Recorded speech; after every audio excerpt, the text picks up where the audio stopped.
नमस्कार दोस्तों। गुरु हमसे अथाह प्रेम करते हैं और वह सिर्फ अपने भक्त से भी सिर्फ प्रेम चाहते हैं।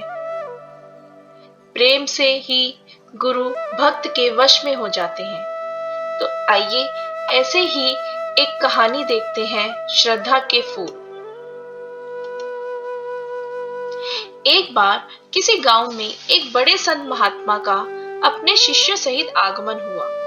सब इस होड़ में लग गए कि क्या भेंट करें। इधर गांव में एक गरीब मोची था। उसने देखा कि मेरे घर के बाहर के तालाब में बेमौसम का एक कमल खिला है। उसकी इच्छा हुई कि आज नगर में महात्मा आए हैं, सब लोग तो उधर ही गए होंगे, आज हमारा काम चलेगा नहीं, आज यह फूल बेचकर ही गुजारा कर ले। वह तालाब के अंदर कीचड़ में घुस गया, कमल के फूल को लेकर आया, केले के पत्ते का दोना बनाया और उसके अंदर कमल का फूल रख दिया। पानी की कुछ बूंदें कमल पर पड़ी हुई हैं और वह बहुत सुंदर दिखाई दे रहा है।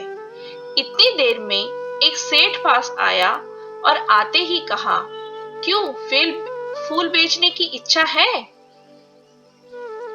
आज हम आपको इसके 2 चांदी के रुपए दे सकते हैं। अब उसने सोचा कि 1-2 आने का फूल, इसके 2 रुपए दिए जा रहे हैं। वह आश्चर्य में पड़ गया। इतनी देर में नगर सेठ आया। उसने कहा, भाई फूल बहुत अच्छा है, यह फूल हमें दे दो, हम इसके 10 चांदी के सिक्के दे सकते हैं। मोची ने सोचा, इतना कीमती है यह फूल? नगर सेठ ने मोची को सोच में पड़े देखकर कहा कि अगर पैसे कम हो तो ज्यादा दिए जा सकते हैं। मोची ने सोचा, क्या बहुत कीमती है ये फूल? नगर सेठ ने कहा, मेरी इच्छा है कि मैं महात्मा के चरणों में यह फूल रखूं, इसलिए इसकी कीमत लगाने लगा हूं। इतनी देर में उस राज्य का मंत्री अपने वाहन पर बैठा हुआ पास आ गया और कहता है, क्या बात है, कैसी भीड़ लगी हुई है। अब लोग कुछ बताते इससे पहले ही उसका ध्यान उस फूल की तरफ गया। उसने पूछा, यह फूल बेचोगे? हम इसके 100 सिक्के दे सकते हैं, क्योंकि महात्मा आए हुए हैं।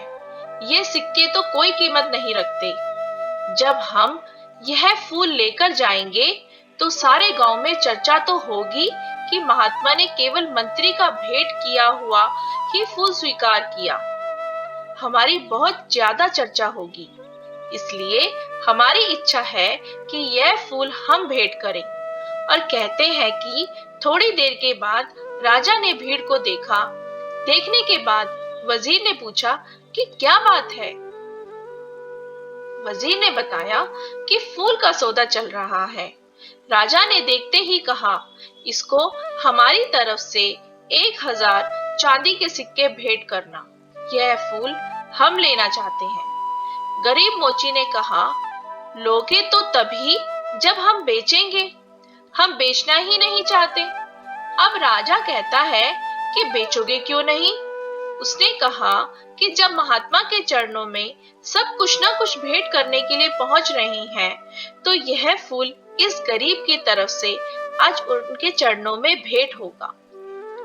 राजा बोला, देख लो, 1000 चांदी के सिक्कों से तुम्हारी पीढ़ियां तर सकती हैं।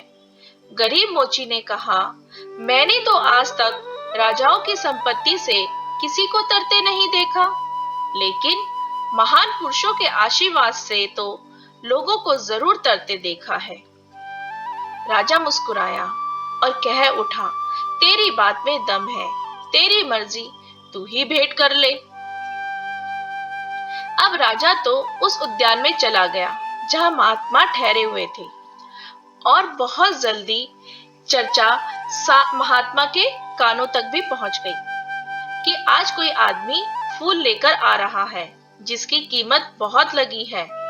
वह गरीब आदमी है, इसलिए फूल बेचने निकला था जिससे कि उसका गुजारा होता। जैसे ही वह गरीब मोची फूल लेकर पहुंचा तो शिष्यों ने महात्मा से कहा कि वह व्यक्ति आ गया है। लोग एकदम सामने से हट गए। महात्मा ने उसकी तरफ देखा। मोची फूल लेकर जैसे पहुंचा तो उसकी आंखों में से आंसू बरसने लगे। कुछ बूंदें तो पानी की कमल पर पहले से ही थी, कुछ उसके आंसुओं के रूप में ठिठक गई कमल पर। रोते हुए उसने कहा, सबने बहुत बहुत कीमती चीजें आपके चरणों में भेंट की होगी, लेकिन इस गरीब के पास यह कमल का फूल और जन्म जन्मांतरों के पाप, जो पाप मैंने किए हैं, उनके आंसू आंखों में भरे पड़े हैं। उनको आज आपके चरणों में चढ़ाने आया हूं। मेरा यह फूल और मेरे आंसू भी स्वीकार करो। महात्मा के चरणों में फूल रख दिया। गरीब मोची घुटनों के बल बैठ गया। संत महात्मा ने अपने शिष्य आनंद को बुलाया और कहा, देख रहे हो आनंद, हजारों साल में भी कोई राजा इतना नहीं कमा पाया जितना इस गरीब इंसान ने आज एक पल में ही कमा लिया।